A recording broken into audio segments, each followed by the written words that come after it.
natin na nanonood sa atin ngayon na ating Panginoon. Siya ang ating isa-isang audience. So, umagang ito, kaya tayo ay lumapit ng taos-puso sa ating dakilang Diyos.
Good morning, Church. Ang altar worship po ay matatagpuan sa Awit 107 verse 1 hanggang 2. Magpasalamat kayo sa Panginoon sapagkat siya'y mabuti, sapagkat magpakailanman ang kanyang tapat na pag-ibig ay nananatili. Sabihin kayo na tinubos ng Panginoon na kanyang tinubos mula sa kamay ng kaaway. Salamat sa pagsasalita ng Panginoon. Amen. Amen. Palakpakan na po muna natin ating Panginoon. Hallelujah! O aming Diyos, tunay nga na araw-araw kayo ay mabuti. Na araw-araw na aming kayo. Puro kasiyahan at kagalakan ang dala mo sa amin, Lord.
natin, O Diyos, Ikaw ay mabuti.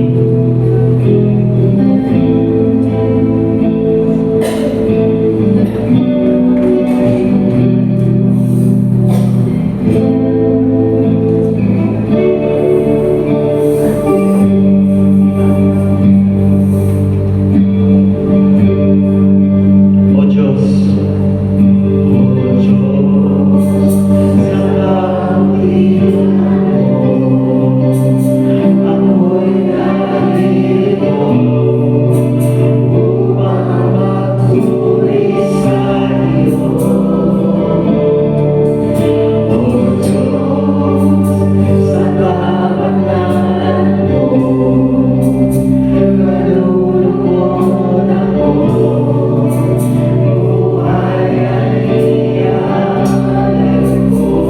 Ikaw lamang.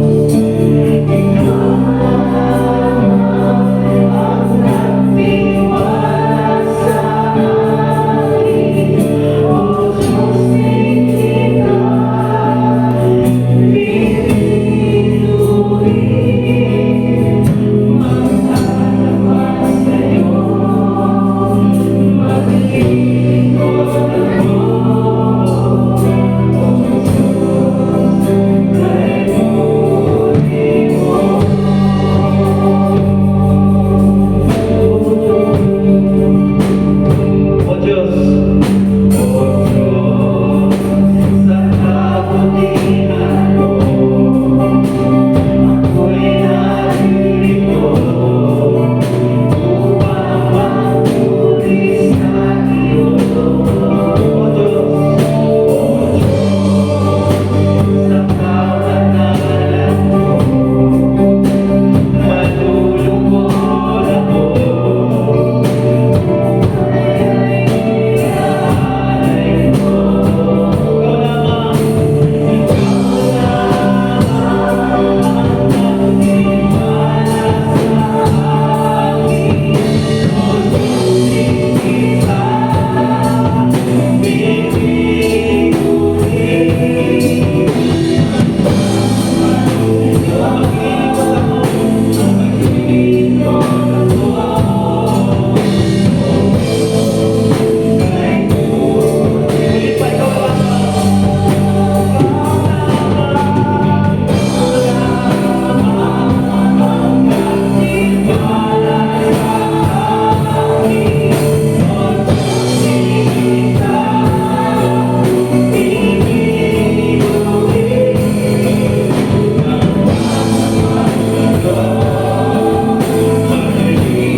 na ang Diyos ay dakila sa ating mga buhay. Uligan pa. Tayo ay magbabalik ng papuri at pasasalamat sa ating dakilang Diyos na buhay. Kung sino man po ang may pasasalamat, malaya po tayo magpasalamat. Sino po?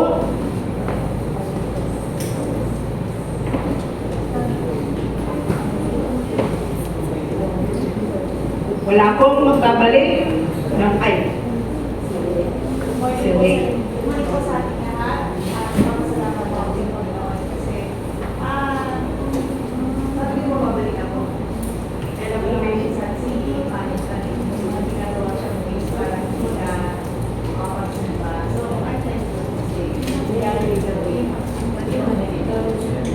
Amen.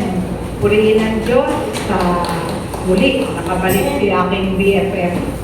Dito. Okay. So, sino po ang may pasasalamat?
Same offer this work. Pero binigay nila is work from home kasi. So, hindi pa ito kami kaya wala naman iniisip na parang kailangan nyo na lang yung design na side kasi ang trabaho na nila sa corporate. So, hindi nila na sobrang masaya kami kasi it's more than enough. Hindi nila binibigay yung budget na araw-araw like before kasi kaya sa kami nasa bahay ngayon, so ngayon nagkakasuwala kami sa mga kalan. Dahil na lang nakikita, though magkaibot yung schedule, pero yung peace na binigay ni Lord na hindi ko na, hindi ko especially sa mga yung weather, pag nagpabiyahe siya, nakatuloy sa work, kasi madaling araw siya yung schedule. So, yun po, thank you Lord. Amen. Purihin ang Diyos. Ibinabalik natin to lahat ng papulit pasasalamat sa ating dakilang Diyos. So,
Panginoon,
legal ano na. Legal bumula na. Nung Webes iilan lang kami nung Webes si Angie ang napag-ano na namin, napagkakuha namin. So, purihin ang Diyos sa buhay ni Angie at isa rin siyang worship leader at muli nagamit yung kanyang boses dito. At ako din nagpapasalamat dahil pwede na ako lumingon sa liwat kanan. Pero ang hirap po pag sumumpong ang vertigo. Ayoko na bumalik sa doktor ko dahil 2 times na ako sabi magpa-PLC test ka na ako para malaman kung ano yung sandi talaga. Kasi maraming klase ng vertigo para malaman kung ano yung vertigo na ano sa akin, umapit. Pero alam ko, ang Diyos ang magpapagaling sa atin. Dahil alam ko, hindi ako pwedeng mahilo-hilo dahil gagamitin tayo ng Diyos dito sa living stone. So, kahit nahilo-hilo ako ng Webes, Lord, tuloy pa rin, pwede namang maglakad na nakadiretso. Kaya nung binati ako ni BFF nung hindi ako makalingon. Naririnig ko siya, hindi ako biglang makalingon kasi talagang iikot ang aking mundo pagka lumingon ako ng gusto. Pero salamat ngayon, okay na. So, purihin ang Diyos ang alam ko nagpagaling sa akin.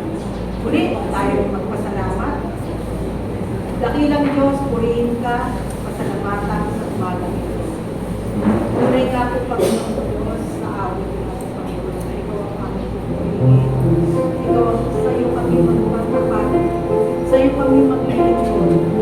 Alam namin po, Diyos, alam mo ang bawat puso ng bawat isa sa amin, Panginoon. Alam mo kung sino talaga yung nagtatapat sa iyo ng tutusan, nananalangin sa iyo ng tutusan, at lumalapit sa iyo ng tutusan. Alam mo ang puso ng bawat isa sa amin, Diyos. Hindi kami makakapagpakaila sa iyo dahil ikaw lamang po ang tanging nakakaalam sa bawat isa sa amin. Alam ko ang bawat isa dito ay nagagamit sa Panginoon sa iyong presensya. Hindi man po sa pag-ilog dito sa mga tahanan na dahil po, Diyos, nagagamit mo ang kanilang buhay, Panginoon, upang maging patutuo sa kanila. Tulad nga po, Panginoon, na pag-aaral namin sa Bible study, na asin at ilaw. Saan man po kami doon, Diyos, kayo nakakaalam po kami, asin po kami, ilaw po, Panginoon, po kami nagnihiling po, Panginoon, sa iyong harapan po, Panginoon. Maging patutuo kami, Panginoon, sa aming kapwa po, Panginoon, para maging ilaw kami, Panginoon, sa sanlibutan po, Panginoon, na ang aming buhay po, Panginoon, ay sa iyo lamang po, Panginoon, inaalay po. Salamat. Marami kami pagkukulang sa iyo. Marami kami hindi nagagawa. Pagkakahayo po, Panginoon, pag-aatin ng Bible study, pag-aatin ng prayer meditation, Panginoon, hindi namin nagagawa. Pero ano pa po, Panginoon, ang dapat namin magawa? Dito mo lang sa kaparalan ito, hindi na namin nagagawa. Ano pa po, Panginoon? Kaya, buksan mo aming puso, Panginoon. Buksan mo aming kaisipan po, Panginoon. Na ikaw lamang po, Panginoon, may bukas. Ikaw lamang po, Panginoon. Dahil po sa iyong salita, sa aming naririnig sa mga Bible study, sa mga prayer meditation, ito po ay unang-una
Starting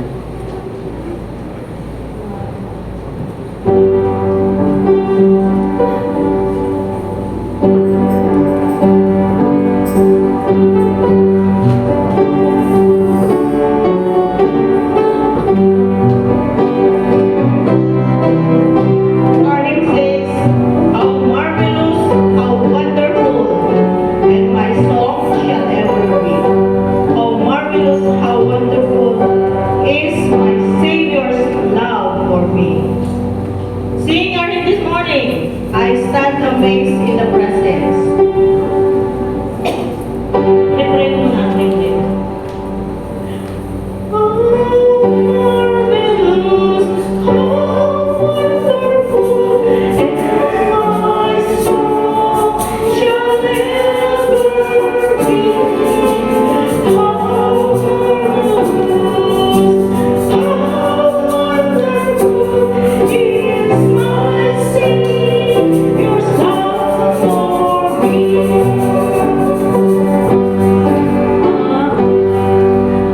I stand amazed in the presence of Jesus and Nazarene, and wonder how He would love me as sinner forget my plea.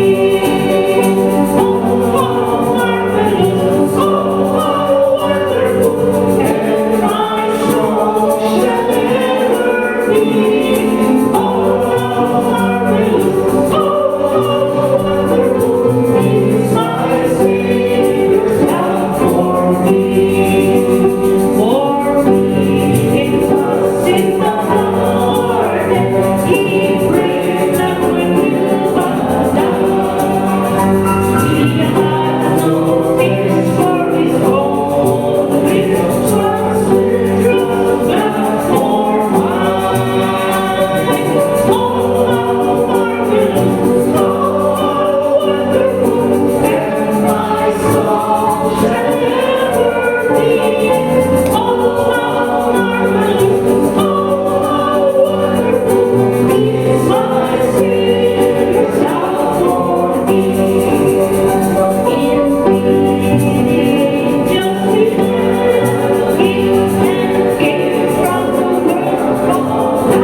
buksan po natin ating mga Bible dito po sa book ng Ephesians.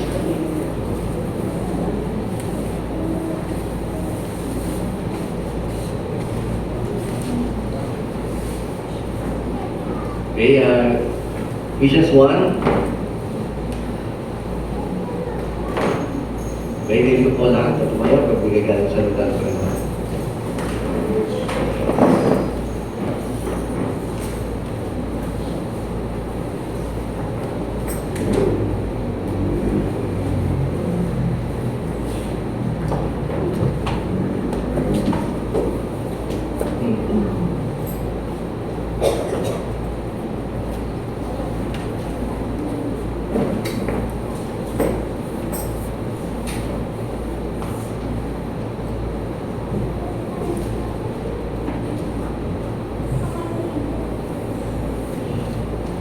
Okay, sabi dito,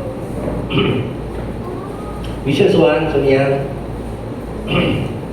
purihin nawa ang Diyos at Ama sa verse 3, no?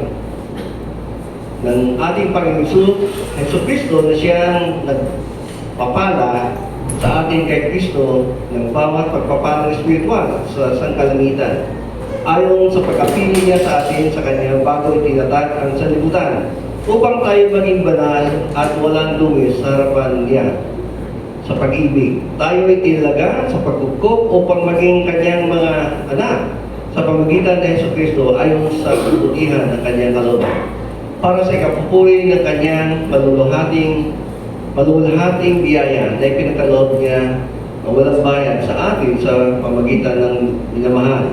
Sa kanya, mayroon tayong katubusan sa pamamagitan ng kanyang dugo na kapatawaran ng ating mga kasalanan ayon sa mga kayamanan ng kanyang biyaya na pinasagana niya sa atin sa lahat ng karunungan at pagkaunawa na pinaalam niya sa atin ang hiwaga ng kanyang kalooban ayon sa mabuting layunin ng kanyang dinakda kay Kristo bilang katiwala ng kaganapan ng panahon upang tipunin ang lahat ng mga bagay kay Kristo, ang mga bagay na nasa langitan at mga bagay nasa ibabaw ng lupa. Sa Kanya ay tumanggap din tayo ng isang mana na itinalaga ng una pa ayon sa layunin niya na gumagawa ng lahat ng mga bagay ayon sa Kanyang pasya at kalooban upang tayo na unang umasa kay Kristo ay mabuhay upang purihin ang Kanyang kaluwalhatian. Sa Kanya ay kayo rin naman na nakarinig na salita ng katotohanan, ang Ebanghelyo ng iyong kaligtasan, at kayo na sumampalataya sa Kanya ay tinatakan ng pinangakong Espiritu Santo. Siya ang katibayan ng ating mana hanggang sa ikatutubos ng pag-aari sa ikapupuri ng Kanyang kaluwalhatian. Dahil dito, sapagkat narinig ko rin naman ang inyong panampalataya sa Panginoong Jesus, na ang inyong pag-ibig sa lahat ng mga banal, hindi ako tumitigil ng pasalamat para sa inyo na binabanggit kayo sa aking mga panalangin upang ang Diyos na ating Panginoong Jesucristo, ang Ama ng kaluwalhatian, ay magkaloob sa inyo ng Espiritu ng karunungan at ng pahayan sa isang ganap na pagkilala sa Kanya. Yamang naliwanagan na ang inyong mga mata ng inyong puso upang malaman niyo kung ano ang pag-asa sa Kanyang pagtawag, kung ano ang mga kayamanan ng kaluwalhatian ng Kanyang pamana sa mga banal, at kung ano ang di masukat na kadakilaan ng Kanyang kapangyarihan sa atin na sumampalataya ayon sa paggawa ng kapangyarihan ng Kanyang lakas.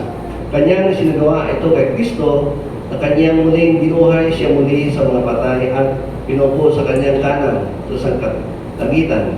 Kita mataas kaysa lahat ng pamunuan, kapamahalaan, kapangyarihan at paghahari. At sa bawat pangalan na pinangalanan, hindi lamang sa panahon ito, kundi maging sa darating panahon. At Kanyang nilagay ang lahat ng mga bagay sa ilalim ng Kanyang mga paa at ginawa siyang ulo ng lahat ng mga bagay sa Iglesia na siyang katawan niya, ang kapuspusan niya sa pumuspos ng lahat sa lahat. Palagad sa lahat, Panginoon, sa umaga ito, salamat sa iyo kabutihan sa aming buhay. Salamat, Lord, sa oras na ito at pagpapala mo sa amin. Nawa, Panginoon, gabayan mo kami sa araw na ito, maging sa aming magbulay-bulay ng salita. Dalangin, Panginoon, na ang iyong patnubay at gabay sa aming Panginoon. sa bawat isa sa amin sa oras na ito. Cover us with the blood of Jesus and empower us with the Holy Spirit of God. Encamp us with the holy angels. In Jesus' name, Amen.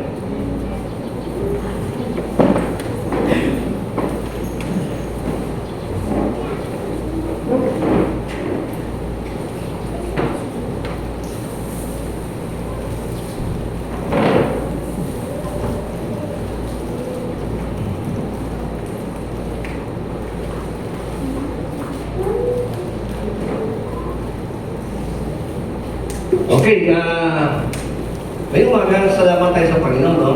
Na tayo po ay iniwas sa Panginoon sa matinding bagyo, no? At alam po natin yung dinaanan ng bagyo, yung Saipan, ano ba yan? Marianas Island, no? Yung Guam, no? So makita natin itong mga lugar ito ay mga matitibay yung kanilang mga bahay. No? Ano kaya kung dumaan dito sa kanila, no? Baka walang natira, no? Lalo na yung bahay ng Tatay Jun, no? Kasi ditagpi-tagpian niya lang yan ng tulda, no? So, yung bagyo, no? Palagay ko walang matira yung bagyo. Pero kung makita natin, no? Pag sinabi ng Lord na hindi mangyari yan, hindi ka talaga mangyari. Amen? Kasi makita mo, no, yung tumbok ng kung makita mo yung trucks ng, ano yan, ng bagyo, di ba dapat diretso yun? Para pagdating doon sa lugar natin, gumanon eh. No? Iniwasan tayo. No? So, puri ko, Panginoon, at of course, dahil yun sa mga panalangin, no? mga anak niya. No? Kung nalala niyo yung Yolanda, no? Ganun po kalakas sa Yolanda, no? Itong dumating na bagyo, no? Itong si Bobby na yan. Okay, so, yung forecast natin ng Maya, ng international forecast sa Yolanda, dapat diretso ng Metro Manila yan, no? Dito sa atin, no? Pero makita mo na luminis siya, no? Luminis siya, no?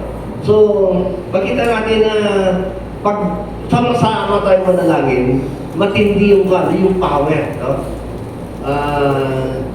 Ano tawag ito, no? Kasi yun ang inaantay ni Lord, no? Yung manalangin tayo.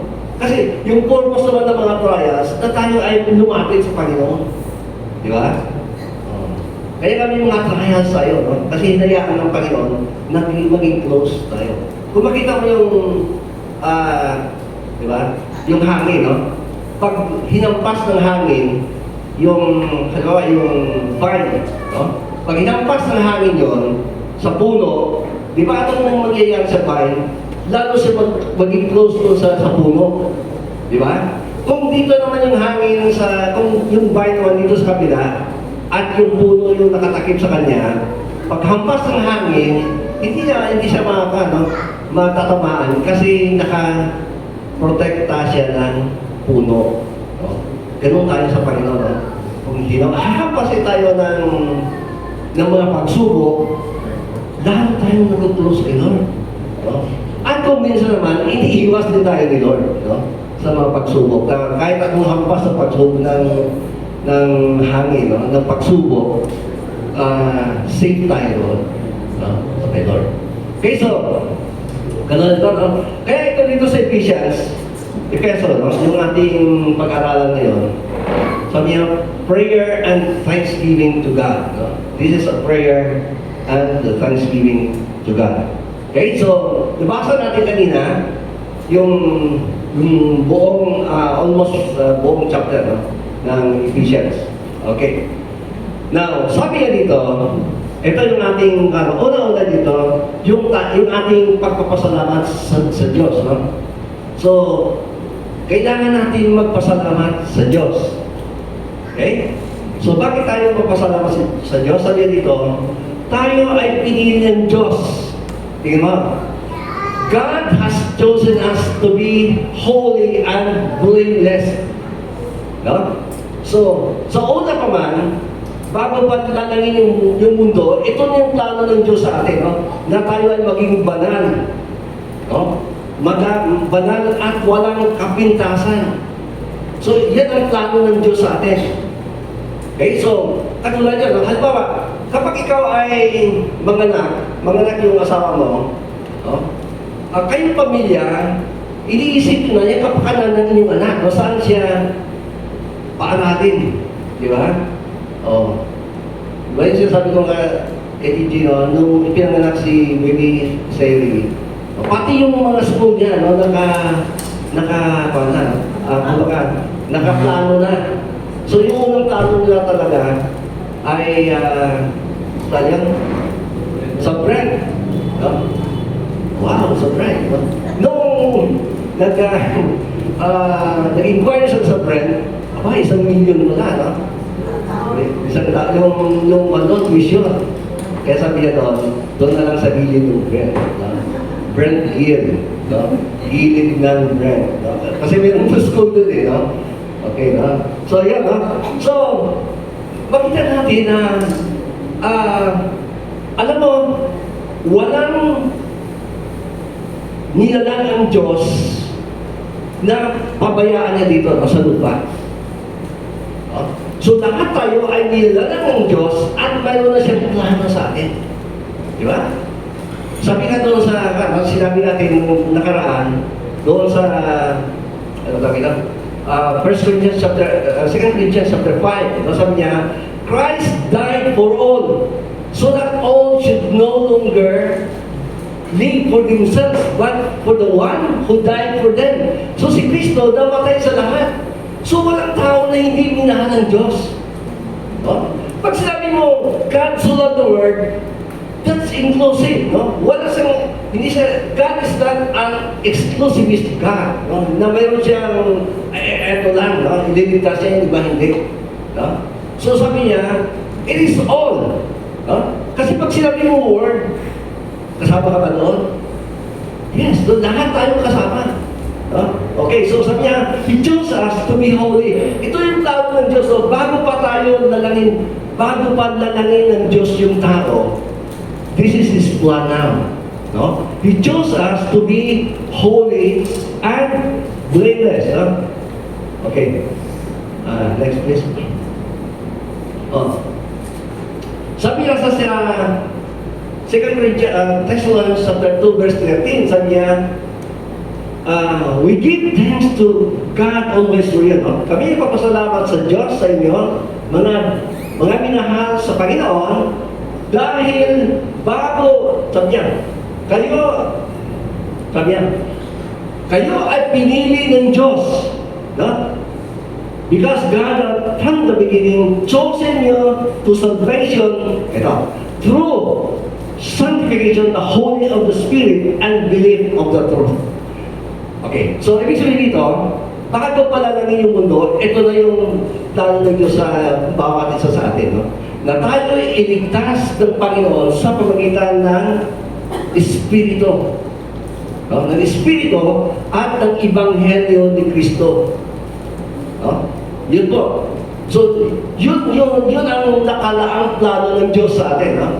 Na tayo ay iligtas ng Panginoon. Kasi, sabi doon, paano tayo mamuhay ng kabanalan at katulad ni Kristo kung hindi niya tayo baguhin, hindi niya tayo ligtas. No? At wala yung Espiritu sa atin. Okay, next please. Now, makita natin dito, sabi niya, to be saved by the sanctification of the Spirit, ang ibig sabihin dito, sabi niya, salvation is presented as a process involving the Holy Spirit's sanctifying work. Sanctification refers to being set apart for God's purpose, a thing prevalent in both Old and New Testament. No?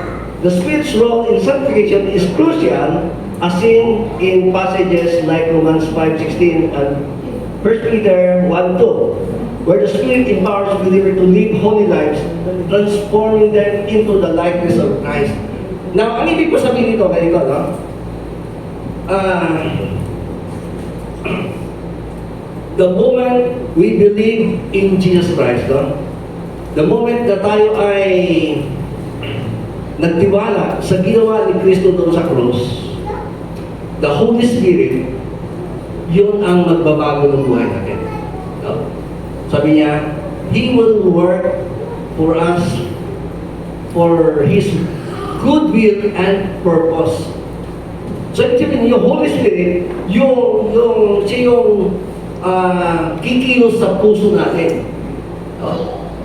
Sa buhay natin. Na gumawa ng mabuti. No? At mag-iwas sa kasalanan. Yun yung work ng Holy Spirit. Kaya, sabi ng Panginoon, imposible sa tao na maligtas sa sarili niyang gawa kung wala yung Holy Spirit. No? That's impossible. No? Kasi pag wala tayong Holy Spirit, yung ating sinful nature ay, gagawa tayo ng mga kasalanan. No? Magiging alipin tayo ng kasalanan. Hindi natin makontrol yung ating sarili. Alipinin tayo ng kasalanan. Kaya napakahalaga yung role ng Holy Spirit, no? Na siya yung magpabanal sa atin. Next please. Kaya sabi niya, by faith in the truth. Ito, anong truth? Ito sabi niya. Faith is the means by which believers receive and live out the truth of the gospel. This phrase highlights the necessity of personal belief and trust in God's revealed truth, as seen in John 17:17, where Jesus prays for His followers to be sanctified. No? By the truth. The truth refers to the gospel message, which is the power of God for salvation to everyone who believes. Sabi niya, faith in this truth is essential to the believer's ongoing relationship with God and in their spiritual truth. Now, sabi dito, yung ating panampalataya sa Ebanghelyo ni Kristo, yun yung magbabago ng ating buhay. No? Kung makita natin yung magnanakaw, wala siyang ginawang mabuti, no? Pero the moment na nagtiwala sa kay Kristo, no? Kasi bakit? Una-una sabi niya, makasalanan siya, sabi niya, no? At kinilala niya si Kristo, Messiah, no? Yung tagapagligtas, no? Alam niya na siya yung Messiah, siya yung darating na magliligtas sa ating kasalanan. At ito, yung pangatlong ginawa niya, hiningi niya kay Kristo. So, makita natin, yung nangyari, no? Hindi siya tinanggihan, hindi siya tinakwil. Sinabi nga, ano yan? Karma sa'yo yan. No? Hindi, sabi niya, ngayon, kasama kita sa bahay. Kasi makita natin yung grasya, yung biyaya ng Diyos. No? Dahil yung tao na hindi karapat-dapat, nakatanggap ng biyaya. Kaya yun din siya sabi mo, sabi niya, I am the chief of all sinners, and yet by the grace of God, I am what I am. No? Sabi niya, sino ba sabihin? Si Paul, persecutor. No? Mamamatay tao, martyr. No? And yet, sabi niya, kinahabagan siya ng Diyos. No? Okay, next. Okay, sabi niya, no? So Titus 11:14 sabi niya, for the grace appeared of God that bringeth salvation hath appeared to all men. Now, huwag mo sabihin na ikaw lang pinili ng Diyos, no? Kaya, pag medyo mayakang tayo, no? Sorry kayo, hindi kami pinili, hindi pagpiyang na kayo. No? Ano niya? What's that? No? Saan ka na nakakita mo ganyan? No? Tingnan mo dito, no? Kung makita natin, tayo pinili ng Diyos, ibig sabihin, lahat tayo ay pinili ng Diyos. No? Na maligtas. Kaya sabi niya, the grace of God that brings salvation hath appeared to, sino? Mga Christians lang? Yung mga tao sa church lang? To all men. Right? Ibig sabihin, walang pinili ng Diyos na iligtas ng iba hindi. Right? He appeared. This grace appeared to all men. Huh? The grace of salvation. Sabi, the grace that brings salvation appeared to all men. Eh, huwag tayo magmayabang na sorry, kami lang pinili, kayo hindi. No? Gano'n, no? So, that's unbiblical na thinking. No? Kasi, kukuha tayo sa isang verse, tapos, how come now, kaya pag i-interpret tayo ng Bible, hindi tayo mag-interpret na isa dito lang. No? Kailangan, the whole Bible yun, no? May-interpret yun. Paano i-interpret yun ng the whole Bible? Diba? Kasi hindi nagkabangga-bangga yun sila. Eh, kung yung interpretation mo, doon kanina sa verse, na mayroon ng tao na mga pinili, iba hindi, no? Eh ano to? Si Paul dito nagsulat eh. Di banggay niya rin yung salita niya. Kasi sabi niya, he appeared salvation. The grace of salvation had appeared to all men. So, ibig sabihin, lahat binigyan ng pagkakataon na maligtas. No? Kaya na, yung people na lang dati sa church, doon sa Mindanao, sabi niya, may ano pa ng Diyos? Sabi niya, may pinili pala eh. Pili ko, hindi ko pinili eh. No? So, kaya galit siya sa Diyos, no? At lalo na yung yung people din, no? Sa isang church din, dito, no? Sa Limca, na binibati niya kami ni Pastor Nick, no? Ay, binibati niya kami, mga pastor, binibati niya, no? Sabi niya, kami, sila lang daw yung pinili, no? Oh. Tapos, ngayon, sino ka? Ngayon sabi niya, alam mo ngayon? Sabi niya, nirinaw siya si Christ. Kasi pili niya, hindi siya daw pinili. So, makita natin yung danger, no? Yung ganong pag-iisip. Walang Diyos is just an exclusivist God. Di ba? Na, mayroon siya pinili, tapos yung iba hindi. No? Kung makita natin dito, He appeared to all men. This was given. No? This invitation has been given to everybody. Di ba? Ayun, no?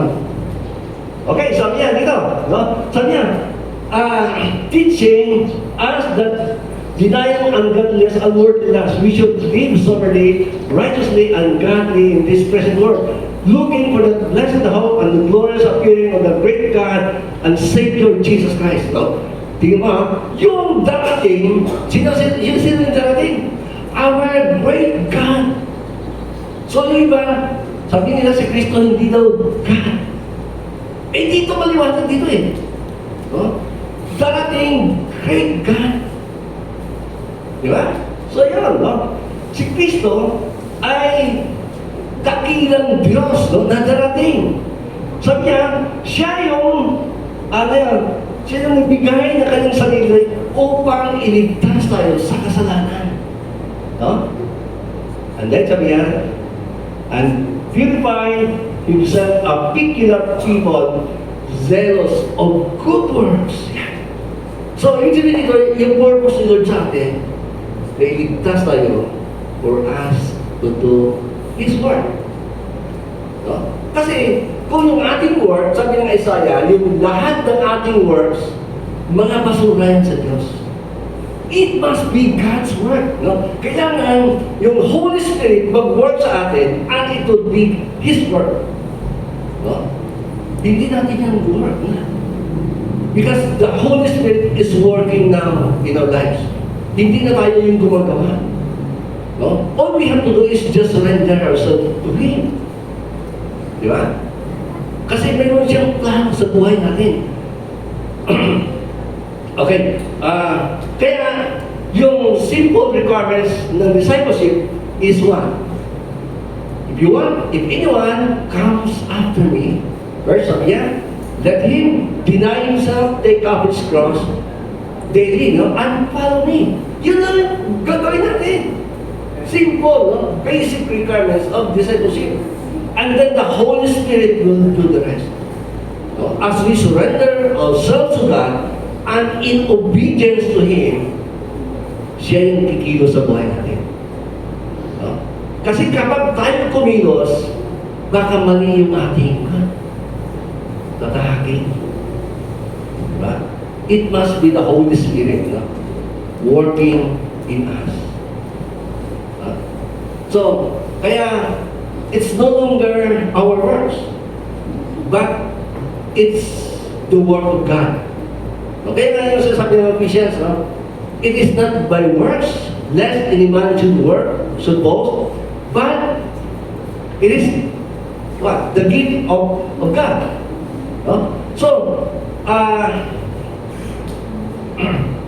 okay, next please. Okay. Now, sabi diba, kung may pinili ang Diyos, ibig sabihin may pinili din na hindi maligtas. Di ba? Ganon. No? Kasi sinabi niya mayroon siya pinili. Di ba? May pinili ka, no? So meron siya pinili na, ano yun? May pinili siya na maligtas, no? May pinili din siya na hindi maligtas. Okay. Tingnan mo dito sa Hebrews, ano sabi dito? Sabi niya,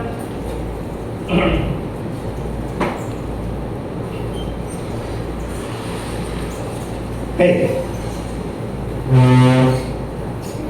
So verse 14 sabi niya, Therefore the children share in flesh and blood, he himself likewise partook of the same things, that through that he might destroy the one who has the power of death, that is the devil, and deliver all those who through fear of death were subject to lifelong slavery. For surely it is not angels that he helps, but he helps the offspring of Abraham. So hindi yung mga fallen angel yung iniligtas ni Kristo. Hindi yun yung kaya si Kristo namatay, no? Hindi sa mga fallen angels, but to those who are offspring of Abraham. So sino yung offspring of Abraham? If you have faith like Abraham, you are the offspring of Abraham. Diba? So, kahit hindi ka lahi ng mga Hudyo, no? Pero yung ating basis, sabi dito, sabi ng Galatians, yung basis ng ating pagiging lahi ni Abraham, hindi sa physical, kundi sa spiritual. No? So, if you have that faith like Abraham, you are the descendants of Abraham. No? Sabi Jesus Christ became a curse for us so that we might receive the blessings that He promised to Abraham, the Holy Spirit. Ganun yan, no? So, the moment na yun yung ginawa natin, yung faith, no? Nagkaroon tayo ng pananampalataya kay Kristo, sabi dito, nagiging lahi tayo ni Abraham. No? Kaya namatay siya sa atin. Doon siya namatay, no? Sa mga lahi ni Abraham. Sa mga tao, no? Nagtiwala kay Kristo. Okay, so, now, next please. Okay.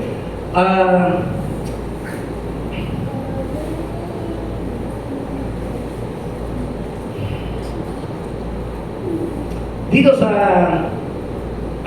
ituloy natin yung sinabi ng Bible dito, no? Sabi niya,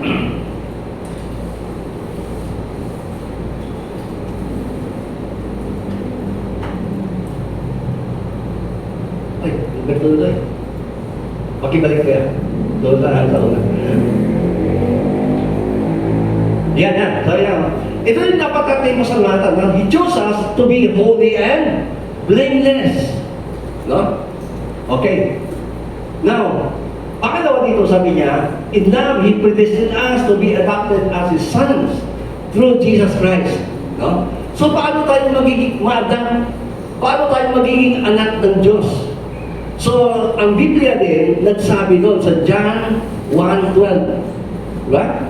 Sabi dito doon sa John 1:12, sabi niya, for those who believe, or for those who accepted Him, those who believe in His name, on His Son, no? He gave them the power to become what? Children of God. So, meaning to say, beforehand, ito na yung plano ng Diyos. You become children of God when you receive Jesus Christ in your heart. No? Yan na yung plano ng Diyos beforehand sa atin. Advance, no? Alam niya, na magiging anak tayo ng Diyos through Jesus Christ. Kasi why? Of course, no? Hindi tayo makalapit sa Diyos dahil may kasalanan tayo. There must be somebody who would took our place. No? There must be somebody who would take our place. No?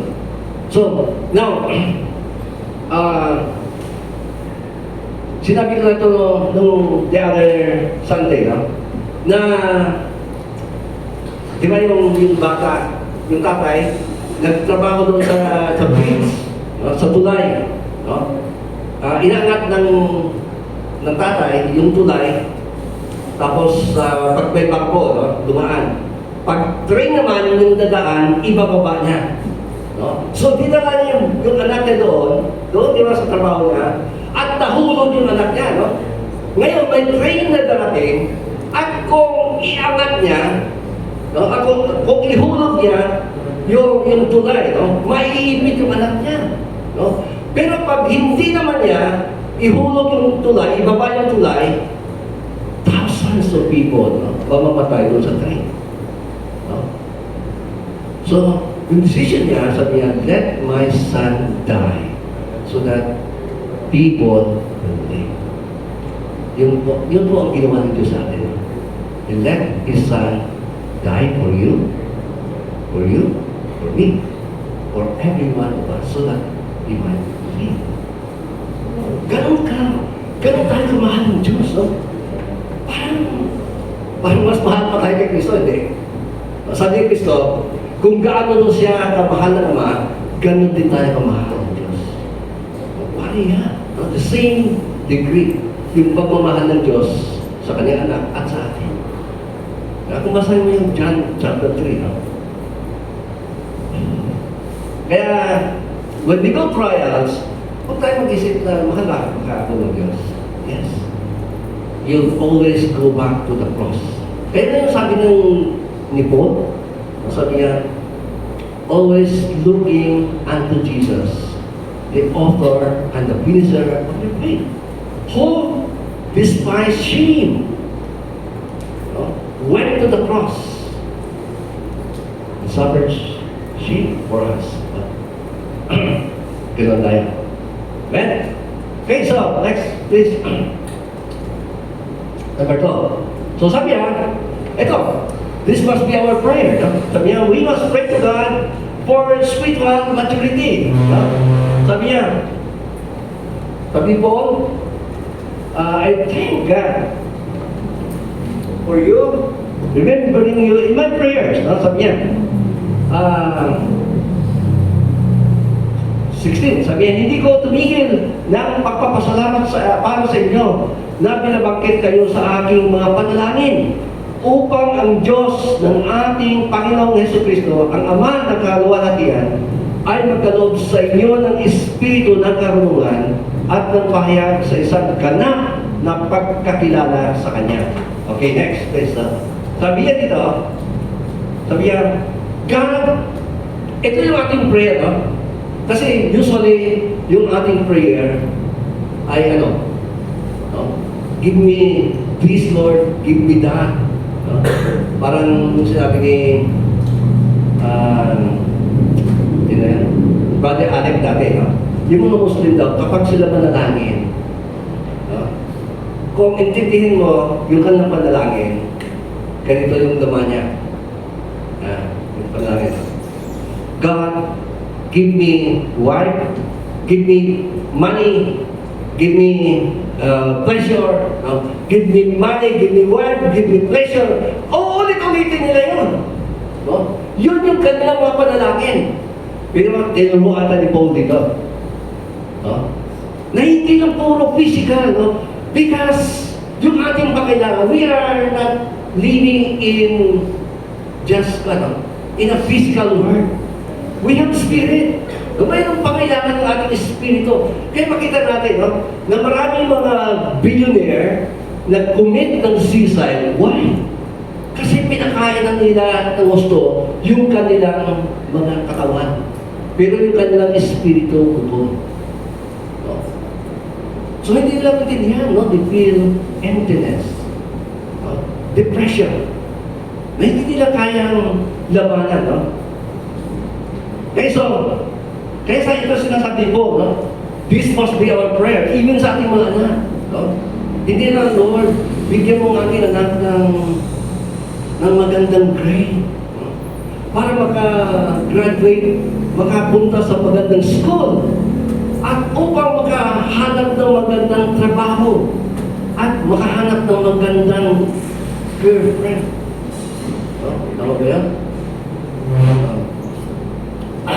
Tapos ano ba? No? Parang magkaroon ng magandang bahay, no? At magandang buhay. Eh bakit nag-suicide? Ay, ibig sabihin, hindi totoo yun. Kung yun yung target ng ating prayer, short time, no?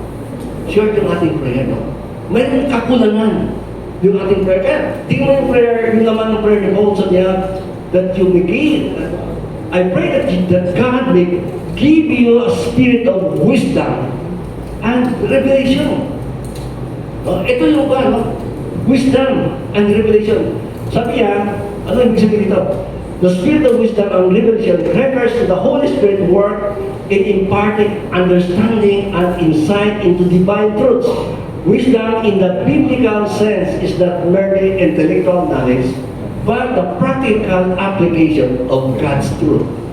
Okay, now sabi niya, in our daily lives, revelation involves the unveiling of mysteries previously hidden, as seen in 1 Corinthians chapter 2:10, where the Spirit reveals the deep things of God.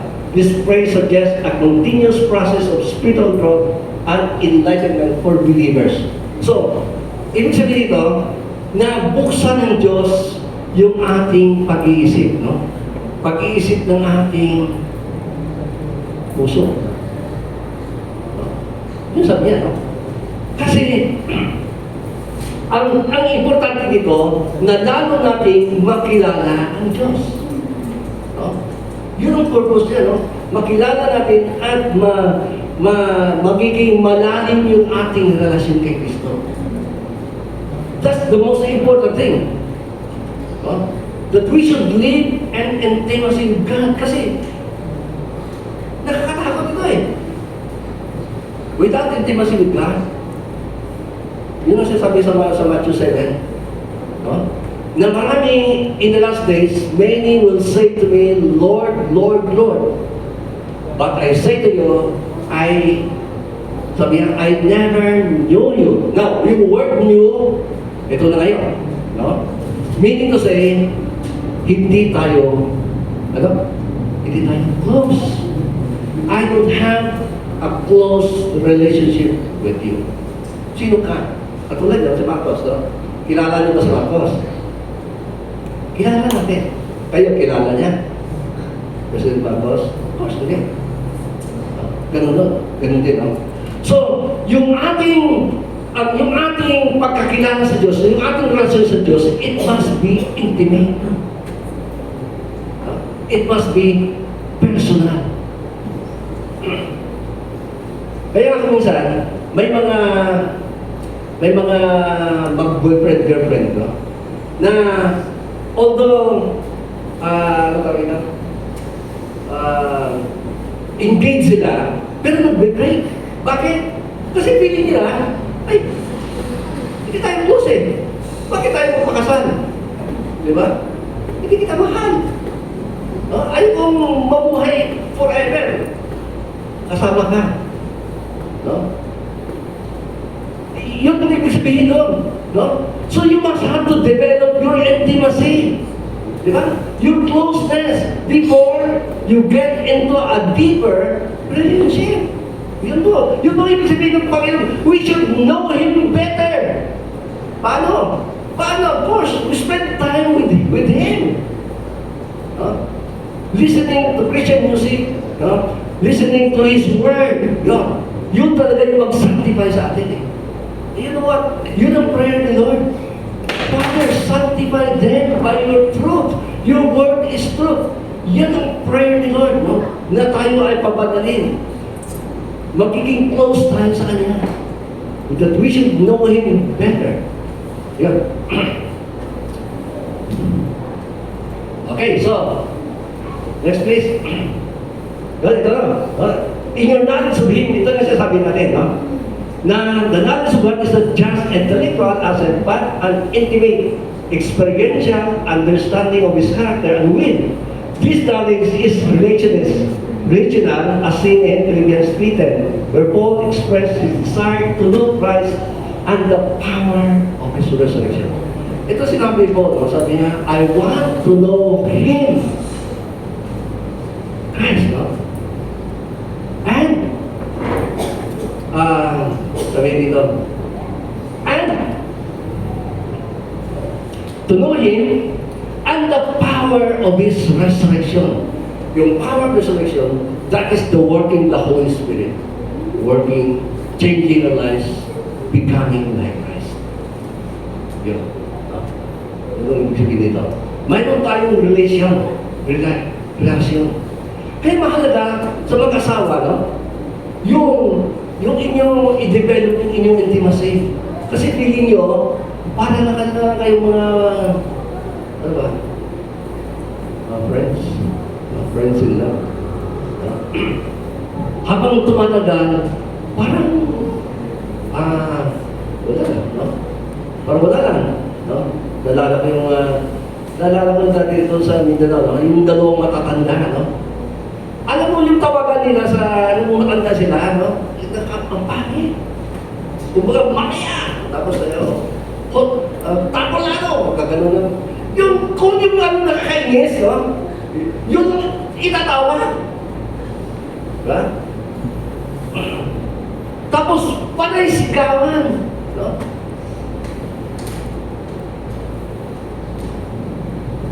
Pero may nalaman din ako, mga mag-asawa, kasi yung asawa niya, ay hindi nila kaya, no? Yung lalaki, naiwan sila sa bahay na lang eh.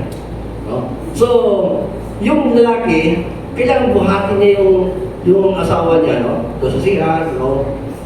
Kung saan pupunta, hindi na makalakad, no? So, nag-decide sila na pupunta sila sa home food legend, no? Kung doon sila sa home food legend, alam mo, na sila hindi sila makatulog doon kasi hiniwalay sila. No? Kasi doon sa home food legend pala, iba yung lalaki, iba yung babae. Nahiwalay sila, no? Sabi niya. Sabi ng lalaki, sabi niya, hindi ko kaya. Pwede, kung pwede, bigyan mo kami ng kwarto, no? Kasama kami. Ngayon, binigyan sila, no? So, ito na, no? So, nung binigyan sila ng kwarto, nagagawa na rin pa rin ng lalaki yung kanyang gawain. So, tinutulungan yung asawa niya. At then may doktor na gumamot sa kanyang paa ng kanyang asawa. At gumaling. No? So ngayon, sama-sama na sila doon sa kanilang apo, doon sa Cebu, no? Na nag-aalaga sa apo niya. No? Masaya sila, naglilingkod, kasama sila. No? So, ibig sabihin dito, dapat ganun ang ating relasyon sa Panginoon. No? Dito bang sa lupa, we must cultivate our intimacy with God. No? Our relationship with the Lord. Kasi alam mo, yung nais natin ng Panginoon, na mahalin natin siya ng higit sa lahat. Okay? That's His purpose. Kung meron tayong binahal, higit sa Diyos, Diyos sa kanya. Diyos sa kanya. Kaya kaya sasabi ng Panginoon, I'm sorry, hindi tayo close. Kaya paano tayo kalapit sa Panginoon? Of course, no? Through the blood of Jesus always. No? We should come through the blood of Jesus. Because that is our entry point. No? Because of the blood of Jesus, we can come before the very presence of God. No? Hindi ka na bumalaki kundi because of His grace, no? Yung ginawa na sa cross, no? You have now the right, the capacity to enter into His presence. Okay, so next please.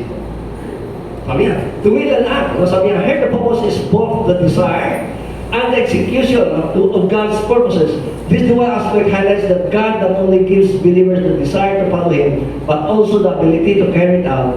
This reflects the biblical teaching that human will is involved in cooperation with divine grace, as seen in James 2:17, where faith is shown through works. The transformation of the will is fulfillment of the promise in Jeremiah 31:3, where God writes His law on the hearts of His people. So ito yung sinasabi ito, no?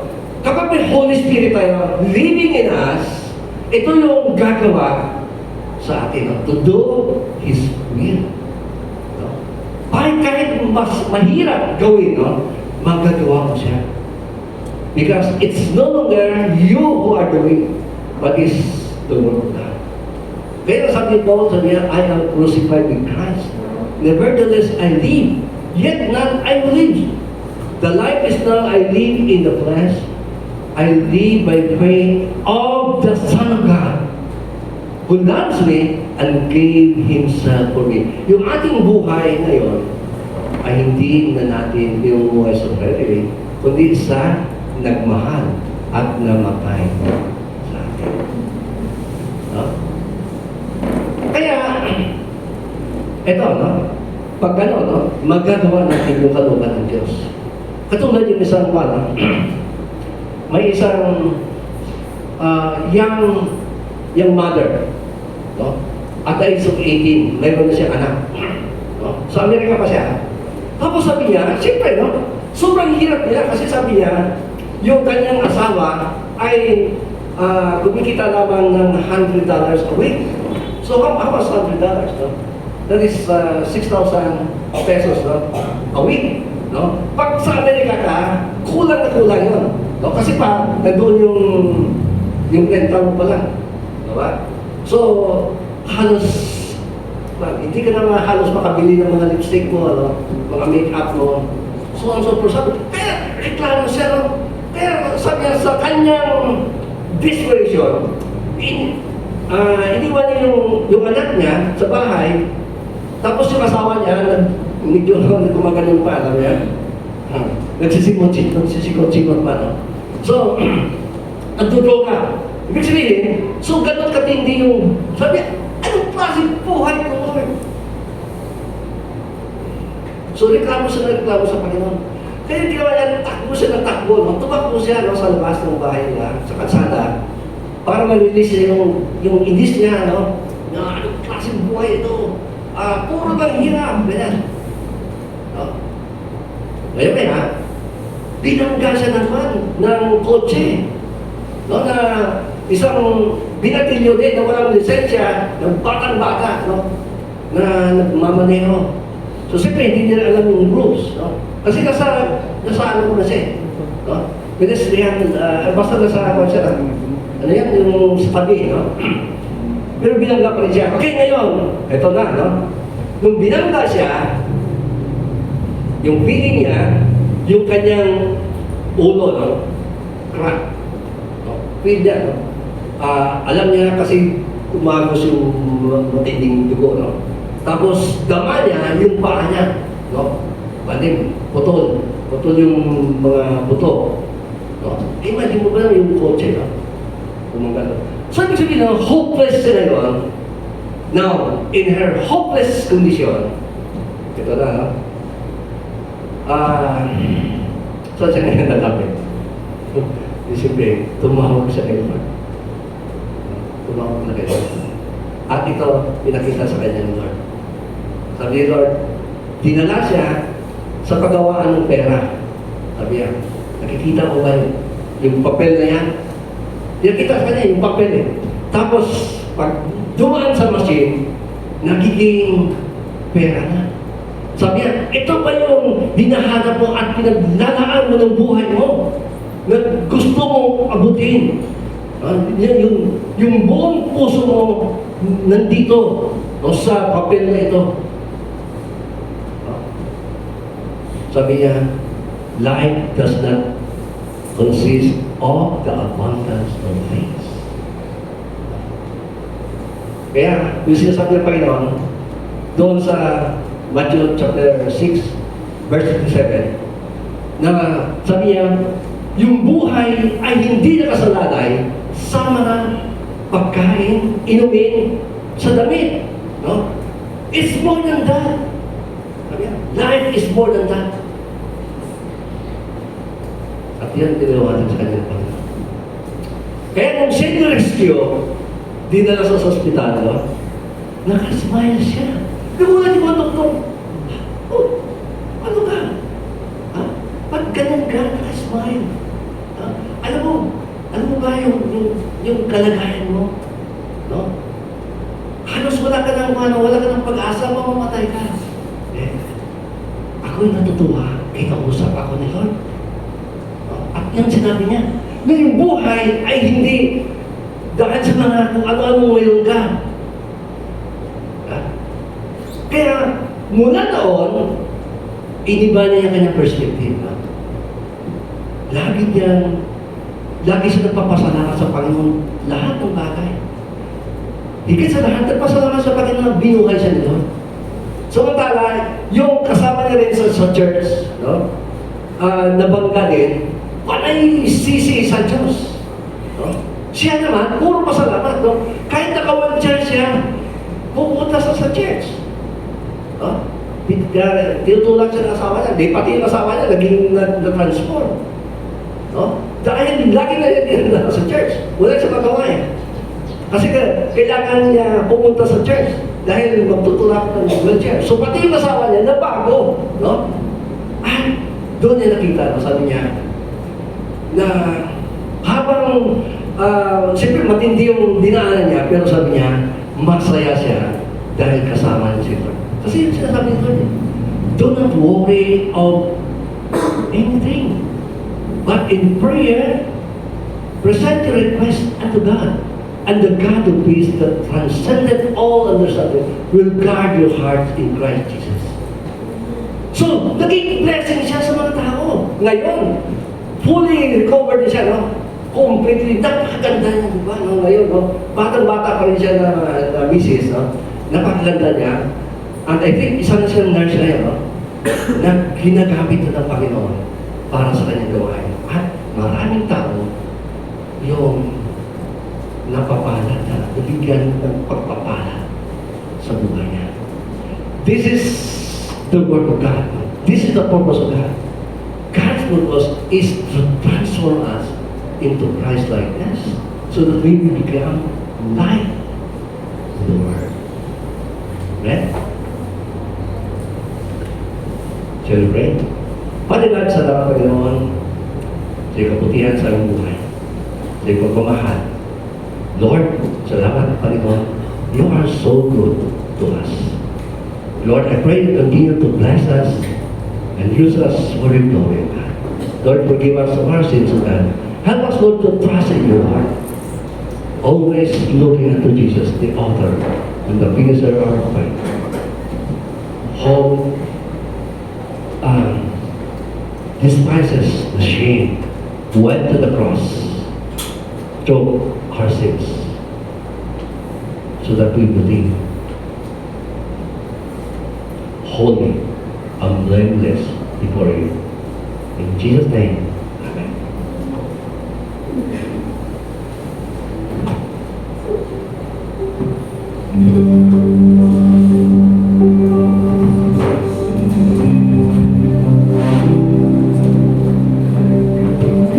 Tayo po ay tumayo lahat. Sing our response to our Lord God.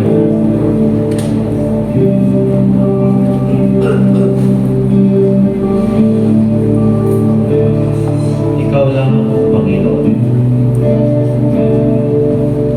Na aming pupurihin, for you have saved us.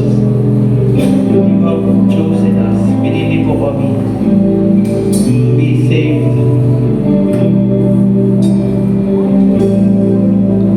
Offer it all.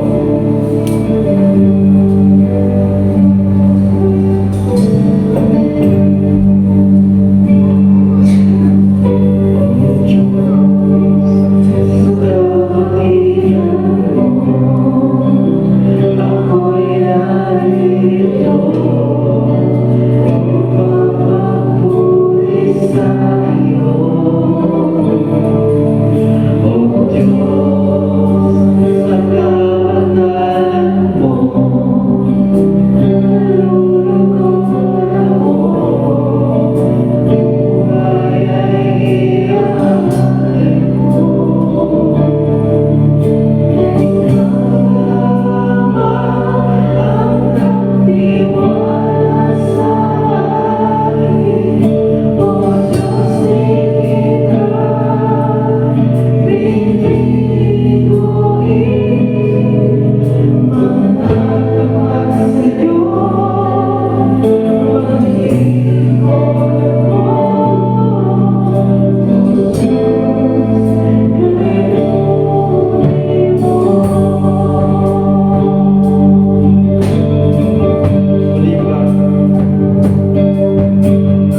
Amen. Glory to God. God is good. Amen. Glory to God. No? So, pasalamat tayo sa Panginoon. God spared us from the devastation of Bobby. So, wala kasi Bobby. Okay, so, si Bobby naging Indian. Alright. Anyway, pasalamat tayo sa Panginoon sa araw-araw na pinagkaloob niya sa atin. Amen? So, sabi niya, lahat ng bagay magpasalamat tayo. Amen? Amen? Oh, glory to God. No? So, sa ating announcement, pasalamat tayo kasama natin pa rin ang sister. Yes. Ano kasi, ano yan? Ray. Sister Ray. At then, saka si Ray. Ayan, so, okay. At kasama nila si Brother Lando ngayon. Brother Lando. Ayan. Dapat nasa Cavite yan eh. So, nandito siya ngayon. So, okay. At of course, mga kabataan, kasama din natin, pumunta. Kaya, dapat lagi, maliit pa kayo, puri kayo kay Lord na. Amen? Narinig niyo ba? Yun, yung buhay natin gamitin natin ito, puri kay Lord. Hindi yung gamitin tayo kay Lord na magtuk-tuk na yung mga okay.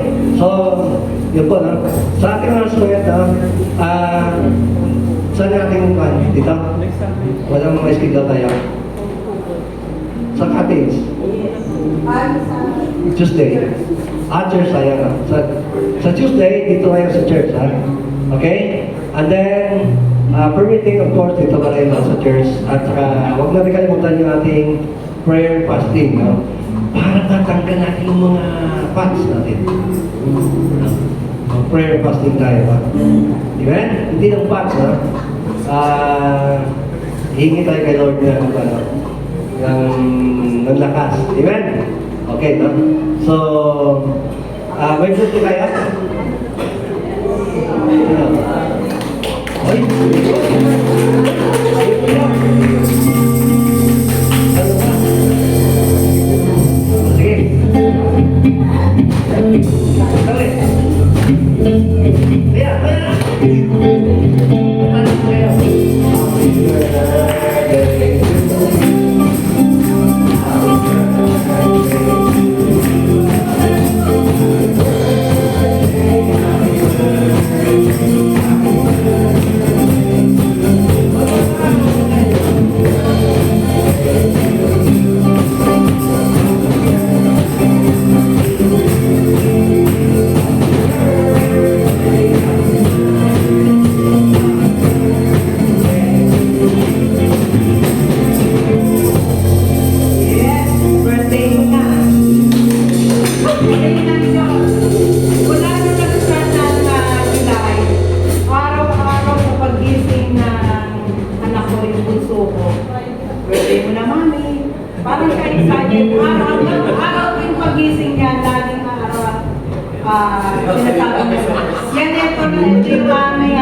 Kasiyahan sa bahay, yan yung maloko. Tapos, nung nakarang linggo pa, may binili sa akin, binawi sa akin, mami. Sabi niya, babalutin ko. Kamay ngaya, surprise ko, para surprise. Sa birthday mo buksan, tapos bibidyoan kita kunyari, hindi mo alam ha. Kaya natutuwa ka. Maloko, kala ko nagbibiro, may binalot niya. Hinahanap ko, sabi ko, binalot niya. Sabi ko, ito yung kasiyahan namin sa bahay. Seryoso yung mukha niya, pero sa bahay, ito yung maloko, ito yung pagpasaya namin sa bahay. Yan. Hindi ko na pakakamaan na sasalita pa si Mate. Salamat sa Servito family. Hindi ko na isa-isahin. Asawa ko, anak ko. Ang Livingstone family. Salamat. Kayo ang mga kaibigan ko dito. Hindi ko lang umiikot yung aking mundo. Lahat ng aking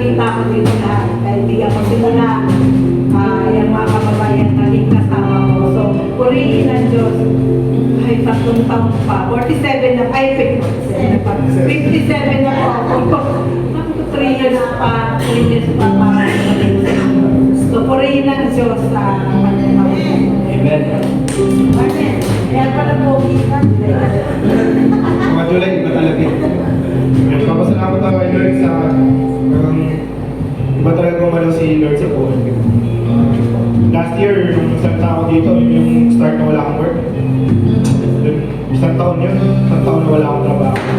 Yung ano namin, budget namin, was in the brink of extinction na talaga.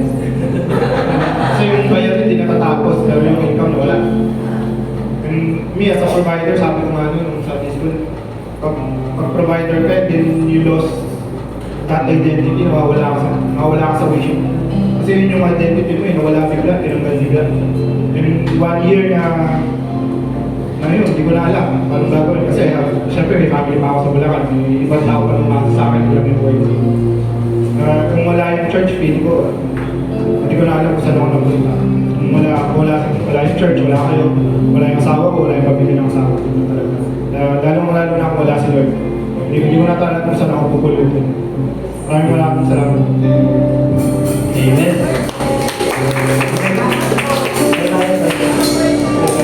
Palikan sana Panginoon sa buhay ng ating kapatid ito, sa patuloy mo pagpagaling sa kanya, Lord, sa kanyang butigo, God. Lord, the name of Jesus, O God. Lord, cover her with the blood of Jesus. By your wounds and by your stripes, Lord, we are healed, O God. Lord, use her mightily for your glory. Let your light shine upon her, O God. Even, Lord, Kuya Marnes, O God, salamat. Pag-restore mo sa kanyang work, O God. At patuloy siya gamitin, Lord, for your glory, O God. In the name of Jesus, Amen. Amen. Amen. Okay. Wala na po tayong announcement? Kahit wala pa tayong announcement? Wala niya per se? Sino? Brother Edward. Ba't wala tao? Wala sila? Sige. Pag-pray na natin sila. Sige.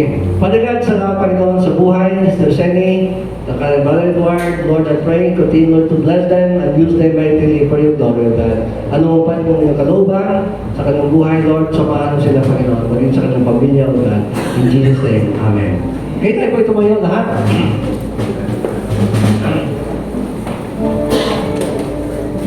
May the love of God, the grace of the Lord Jesus Christ, and the fellowship of the Holy Spirit be with you both now and forever. Amen.